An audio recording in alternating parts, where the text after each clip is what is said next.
The emergence of a dictator tends to be seen as a unique coincidence of character and circumstance, yet there are clear consistencies. As a tyrant, you're almost certainly male. You'll survive much longer in power than a Democrat, possibly for 30 to 40 years. Then you'll die or get toppled. Retirement, more time with the family isn't an option. Whether you're of the left or the right, you'll have organized repression, mass arrest, routine torture, summary trials, prison camps and a secret police force, and you will have made a cult of your personality. There will be mass murder rationalized as defense of the state.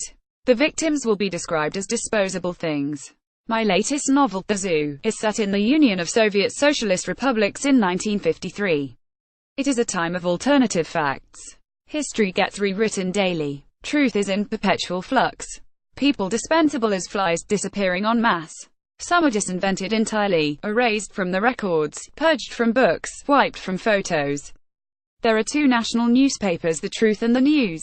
However, as the saying goes, there's no news in the truth and no truth in the news. Presiding over all this is the great leader, the man of iron, the gardener of human happiness, the genius, the architect of joy, the moral compass of the universe, kind Uncle Joe. My aim was to occupy the mind of a tyrant, in this case, a tyrant much like Stalin, reasoning that everyone has their reasons, even monsters.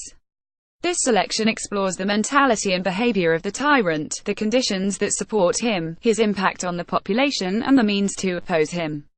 From the BBC's TV adaptation of I, Claudius, with Derek Jacobi as Claudius, John Hurt as Caligula and George Baker as Tiberius I, Claudius by Robert Graves, a writer, lame, with a stammer and deaf in one ear. Claudius is seen as an idiot by his Roman imperial family, too ineffectual to bother about, let alone kill. Claudius watches as his relatives jostle for power and dispose of each other. Augustus gives way to the paranoid Tiberius. Then there's the crazy Caligula, who declares himself a god, makes his horse a senator, commits incest with his 3 sisters and has sections of the crowd at the games thrown to the lions. Imagined by Robert Graves, sourced from Suetonius and Tacitus accounts, the book is an encyclopedia of tyrannical possibilities, and a cracking, engrossing, gossipy read, too. We by Yevgeny Zamyatin, written in 1920, but never published in the Soviet Union. This dystopian novel of a totalitarian future anticipates the biological controls of Brave New World and the Big Brother-ish language of 1984. Governed by the benefactor, reason and one state, citizens are numbers in a transparent world of glass, with every waking moment governed by the timetable. Freedom is an unorganized primitive state incompatible with happiness. Sex is licensed. But outside the containing green wall there's another world, of anarchy, freedom and furry people. With his writings suppressed, Zamyatin wrote to Stalin describing himself as a writer in waiting, until it becomes possible in our country to serve great ideas without cringing before little men. 3. It can't happen here by Sinclair Lewis. Suspend disbelief and imagine this: a political outsider, a populist demagogue gets elected president of the USA, lashing out at a liberal press, promising to sort out Mexico, stigmatizing minorities, appealing to the blue-collar vote, promising a return to greatness and prosperity. Once elected, he establishes a militia to quell dissent, jails opponents, invades Mexico. Written in 1935, Lewis drew on the career of the Louisiana governor Huey Long, imagining an America infected with a bad dose of European fascism. At least it can happen here. 4. The Dictator's Handbook by Bruce Bueno de Mesquita and Alistair Smith. Here's a Freakonomics, a selfish gene of politics. Whatever its ideology, its rhetoric and moral pleadings, power always follows one rule. It acts to sustain itself. The aim of power is to retain power. But even dictators don't rule alone.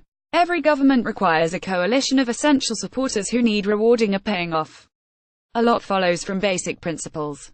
The larger the coalition, the better the infrastructure, the less the reliance on natural resources, the more inclusive and democratic the society will be.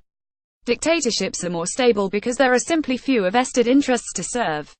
A successful tyranny reduces the proportion of influential people and maximizes the number who are irrelevant and interchangeable. 5. The Color Purple by Alice Walker. Tyrants operate not just in government at the national level, but in every layer and tranche below. These despots are bosses, teachers, priests, parents, siblings, spouses. In The Color Purple, Walker unpacks them all like a nest of Russian dolls. Poor Celie has a hard ride. Growing up in the American South in the 1930s, she gets the lot: the abusive parent, the rapist, the wife-beater, the bigot, the bully, and suffers, absorbs, learns and survives. 6. The Autumn of the Patriarch by Gabriel Garcia Marquez. This story is powerful and complex, in love with the comma, disdaining the full stop, with imagery you can smell, touch and taste, repugnant and beautiful, with labyrinthine sentences, intersecting voices and without speech marks. It's the tale of the 100-year reign of the genocidal, man-roasting, child-slaughtering patriarch and the fear and awe he commands in his people. 7. Nothing to Envy. Ordinary Lives in North Korea by Barbara Demick, a book that travels to a hermit country that has dropped out of the world to follow the lives of 6 North Koreans under the rule of Kim Il-sung and Kim Jong-il.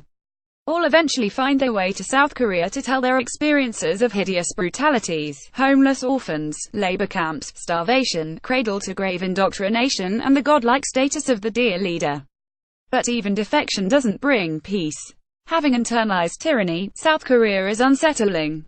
And there's gut-gnawing guilt. They know that they've condemned their remaining relatives to retaliatory punishment. Labor camps are worse.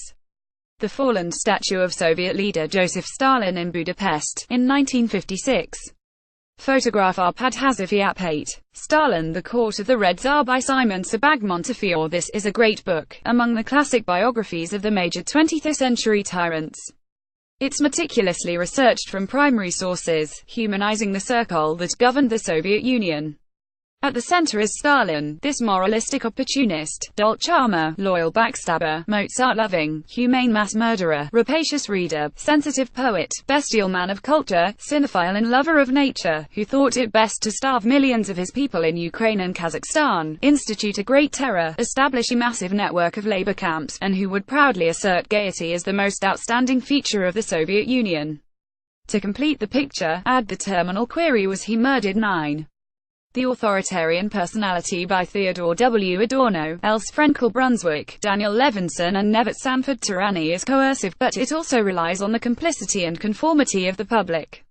This study, written after the Second World War as an attempt to account for European fascism, offers a psychic audit of the follower. The research may itself be flawed by the biases and selective perception it finds in the authoritarian personality, but it's compelling and coherent. The despot requires a compliant middle rank that defers to those above and despises those below, stigmatizes difference, rejects the foreign, externalizes aggression, enjoys simplicity, obeys without question and turns a deaf ear to the inner drone of conscience. But, heck, it's a long read, and technical. 10. On Tyranny, 20 Lessons from the 20th Century by Timothy Snyder. Here's a recent primer on avoiding tyranny based on 20 key lessons. Some of these principles seem like a direct rebuttal of Trump: be kind to our language, believe in truth, listen for dangerous words. Others sound like a warning about recent events in Turkey or Russia: defend institutions, beware the one-party state, do not obey in advance. These principles may seem obvious, or presume an unrealistic, public bravery: stand out, be as courageous as you can. Some sound like forlorn echoes from history, but they may well be the clearest, soundest advice we get.